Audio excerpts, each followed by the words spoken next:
독일의 철학자 쇼펜하우어는 염세적인 철학관으로 유명하며 이는 철학뿐만 아니라 과학과 예술에도 상당한 영향을 미쳤습니다. 쇼펜하우어는 우리가 인식론으로 파악한 세계, 즉 표상의 세계에 살고 있다고 착각하고 있으며 토상의 세계에서는 원인, 동기, 이유, 구별 등의 개체의 논리를 따지므로 그렇게 구분된 각 개체들은 각 개체가 지닌 의지의 욕망을 충족시키기 위해서 서로 싸우게 된다고 했습니다. 홉스가 말했던 만인에 대한 만인의 투쟁이 일어난다고 본 것입니다. 즉, 보통 사람들이 살아가는 세계는 자신을 개별체라고 생각하는 맹목적인 부분 의지가 자신의 표상적 욕망을 충족시키고자 하는 이기적인 세상이며 인식론으로 바라본 이런 세계는 표상이라는 가상의 목적으로 인해 결코 충족되지 않는 욕망을 가지게 되기 때문에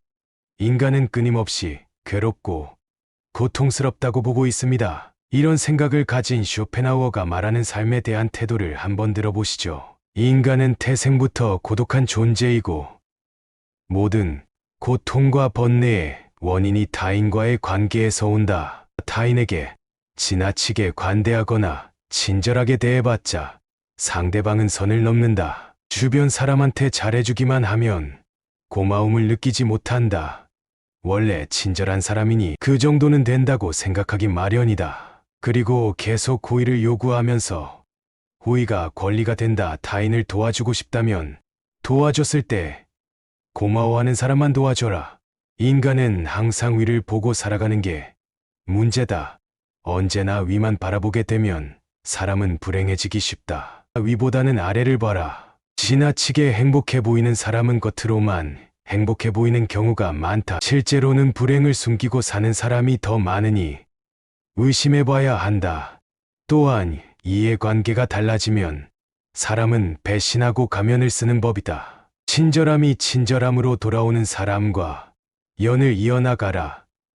무조건적인 친절이 어리석다기보다는 고마움에 대해 베풀고 보답할 줄 아는 사람과 가까이 해야 한다는 말이다. 싸울 때는 중립을 지키는 게 좋다 말도 가급적 아껴라 드러내지 말고 벙어리가 되는 편이 좋다. 나이 들어 돌이켜보면 착한 사람으로 인정받기 위해 노력하며 사는 게 큰 가치가 없다. 인간은 본래 이기적이고 남는 건 친구나 지인이 아니라 가족뿐이다. 하지만 가족에게도 다 맞춰줄 필요 없다. 맞춰주면 당연한 줄 안다. 사람은 혼자일 때야 비로소 온전한 자신이 된다.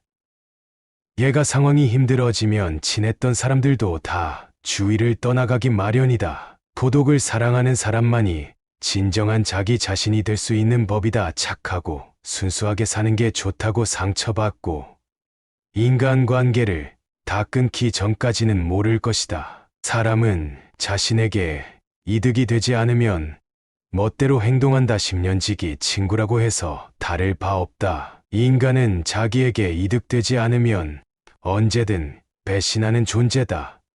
인간은 너그럽고 친절하게 대하기만 하면 버릇이 없어진다. 마치 어린아이와 비슷하다. 사람을 대할 때 처음에는 일부러 친절하고 계산 없이 대하는 것도 나쁘지 않다. 하지만 상대방이 만약 선을 넘으려고 하는 기색을 주면 읒된 인연을 끊어버리는 것이 좋다. 인간은 배신하는 존재다. 타인에게 지나치게 반대하게 대하지 마라. 안 좋았던 관계를 회복하려고 굳이 노력해봤자 좋을 게 없다. 똑똑한 사람은 용서를 하지만 현명한 사람은 무시를 한다. 사람을 대할 때 관대하거나 친절하게 대하지 마라. 특히나 천박한 성격을 가지고 있는 사람을 조심해야 한다. 천박한 사람들은 자기와 본성이 다른 사람을 보면 시기 질투하고 끌어내리려 한다. 인간관계를 맺을 때는 적당히 유지를 할 정도만 잘해줘라. 가까운 관계가 아닌 이상 굳이 지나치게 친절할 필요가 없다. 인맥을 적당하게 유지하다 필요하면 인연이 되는 것이고 인맥이란 건 있다가도 없는 것이다. 너무 과한 친절을 베풀지 않는 게 자신에게 좋다. 잘해주다 보면 타인은 당연한 줄 알고 별일 아닌 일에도 화내고 실망하게 된다. 그러면 인간 관계를 잘하기 위한 방법은 없을까? 아주 쉬운 방법이 하나 있다. 자기 일을 열심히 하면 위아래로 존중받을 수 있다. 아랫사람은 당신을 따를 것이고 윗사람은 오히려 당신의 눈치를 보게 될 것이다. 자기 일에 충실한다면 함부로 말하거나 대할 수조차 없다. 인간은 고슴도치와도 같다. 고슴도치의 가시처럼 타인과 너무 가까이 지내면 가시에 찔리게 된다. 상대방에게 너무 많은 것을 기대하지 말고 받으려고 노력하지도 말아라. 어차피 인간은 혼자다. 사람은 홀로 태어나 홀로 죽는다. 타인의 기준에 지나치게 얽매이거나 상대방에게 잘 보이려고 하지 마라. 남 시선을 많이 신경 쓰는 사람은 그들의 노예와도 같다. 남들이 알아주기를 바라지 말고 남들이 알아주는 것을 초월해서 살아라. 타인의 시선에 얽매이지 않는 사람만이 진정 행복해질 수 있다. 배신은 누가 하는가? 대부분은 친하지 않은 사람이 배신을 한다고 생각하지만 실상은 반대다. 가까운 사람이 배신을 하는 경우가 많다. 친한 사람들과 어울리다 보면 이 사람은 배신을 하지 않을 거라고 생각하게 된다. 하지만 배신이란 건 빨리 배신할 사람과 천천히 배신할 사람만 있을 뿐이다. 삶은 괴로움의 연속이다. 항상 기쁠 거라고만 기대하는가? 행복이란 건 짧고 스쳐 지나가는 순간에만 느낄 수 있는 것이다. 행복과 쾌락만 쫓아가다 보면 평생 행복이라는 걸 즐길 수가 없게 된다. 삶에는 고통과 불안함이 존재할 수밖에 없음을 받아들여라. 인생의 고난은 평생 동반될 수밖에 없는 것이다.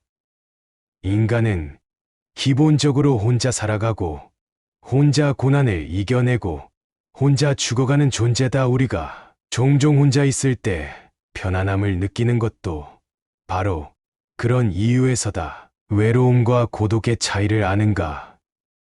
외로움은 혼자 있을 때의 고통을 나타내는 단어인 반면 고독은 혼자 있을 때의 순간이 인간에게 편안하다는 것을 나타내기 위한 단어다. 사람은 다른 사람 시선을 신경 쓰며 타인처럼 살기 위해 인생의 4분의 3을 잃어버린다. 인간이 왜 사람과 어울리고자 하는 본성이 있는지 아는가? 바로 고독이 두려워서 다른 사람 결과 어울리고 싶어 한다. 인간관계를 맺는 행위 자체가 즐거워서가 아니라 고독이 두려워서 사람을 사귄다. 나약한 사람들은 자신의 운명을 한탄하며 고독을 즐기는 복을 모르고 사람만 사귀러 다닌다. 모든 인간은 고독 속에 태어난다. 그리고 고독 속에서 사교 활동을 하려고 하는 존재다.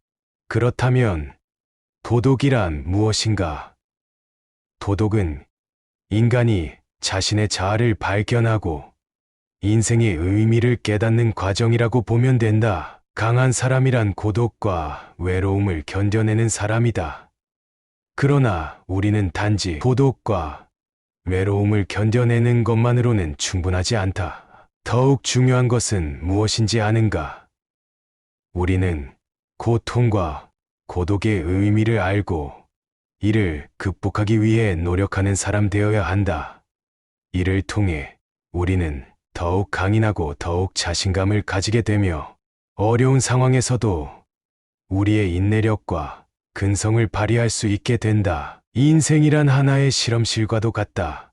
실험실에서 과학 연구가 이루어지듯 인간은 삶이라는 실험실에서 경험을 통해 배우고 성장한다. 언제나 나에게 없는 것만을 생각하고 이를 갈망하는 것은 인간의 본성 중 하나다. 그러나 이러한 태도가 인생을 더욱 비참하게 만든다. 이 인생을 즐기기 위해서는 현재의 삶을 즐기는 것이 무엇보다 중요하다. 미래에 대한 불확실성은 인간이 직면하는 가장 어려운 문제 중 하나이다. 인간이 가장 무서워하고 두려워하는 것이 한치 앞을 볼 수 없는 불확실성이기 때문이다. 고독과 외로움이라는 문제를 극복하기 위해서는 끊임없이 노력해라. 인간은 불행한 존재가 아니라 도전하는 존재. 그리고 이러한 도전이 인간의 삶을 더욱 풍요롭게 만든다. 따라서 우리는 불확실성에 시달리는 것이 아니라 끊임없이 발전하고 도전하는 삶을 살아가야 한다. 절교한 친구와는 화해하지 않는 것이 좋다는 로마의 격언이 있다. 이는 인간의 성격과 개성이 태어날 때부터 결정되기 때문이다. 갖고 태어난 성격은 무덤까지 지니게 되며 내재적인 본능에 따라 행동을 하게 된다. 그러므로 한번 절교한 친구와 화해하게 된다면 같은 상황에서 같은 행동을 되풀이하게 될 가능성이 높아진다. 이를 방지하기 위해서는 배신자라고 비난하거나 그때는 그럴 줄 몰랐다고 말하는 것보다는 화해하지 않는 것이 옳다. 고독을 사랑하는 습관을 가져야 한다. 다른 사람들과 다르게 뛰어난 개성을 지닌 사람들은 그러한 성향 때문에 본질적으로 고독에 빠지기 쉽다. 그러나 그들이 가진 이러한 성향은 타고난 것이다. 나이가 들면서 오히려 그것이 자유롭고 편안한 기분을 갖게 될 수 있다. 이러한 고독의 습관을 더하여 자기 자신을 친구로 생각하는 습관까지 가진다면 그것이 제2의 천성이 되기도 한다. 더불어 고독한 시간을 보내는 것은 창의력을 높이는데 도움이 된다. 더 많은 시간을 혼자 보내면서 내면의 생각과 감정을 탐구하고 자신만의 독특한 아이디어를 발견할 수 있다.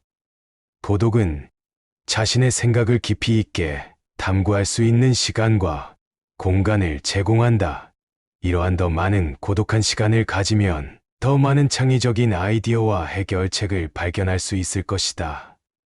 또한 고독한 시간을 보내면서 자신의 감정을 더 잘 이해할 수 있으며 자신을 더 잘 이해할 수 있다. 따라서 고독을 사랑하는 습관을 가져야 한다면 더 많은 고독한 시간을 보내며 자신과 친구가 되는 것이 중요하다. 이러한 방식으로 고독은 자유롭고 창의적인 삶을 위한 좋은 도구가 될 수 있다. 당연히 젊은 시절에는 고독을 사랑하는 습관을 가질 수 있는 것이 쉽지 않다. 그러나 이제는 그런 마음이 아주 편안하고 간단한 것들이 될 수 있다는 것을 알아야 한다. 고독이라는 마음은 마치 물을 만난 물고기처럼 아주 자연스럽게 되는 것이다. 사실 자기 자신 속에 많은 것을 가진 사람은 타인에게 기대하지 않는다. 내면의 자아가 텅 빈 사람일수록 외모에서 끊임없는 자극을 구하려 한다. 그러나 자신의 내면이 풍부하다면 자신의 인생의 주인이 되어 자신의 내면에서도 즐거움과 행복을 찾을 수 있다. 이를 통해 자기 자신을 이해하고 자신의 감정을 인식하고 자신의 생각을 이해할 수 있다. 그리고 부의 세계와 상호작용할 때 더욱 성공적이고 만족 인생을 살아갈 수 있다. 우리는 종종 인생에 대해 불평하지만 이것이 인생의 최고의 기회와 선물이 될 수도 있다. 인생을 살아가는 재미와 의미를 발견할 수 있다. 고독을 즐겨라.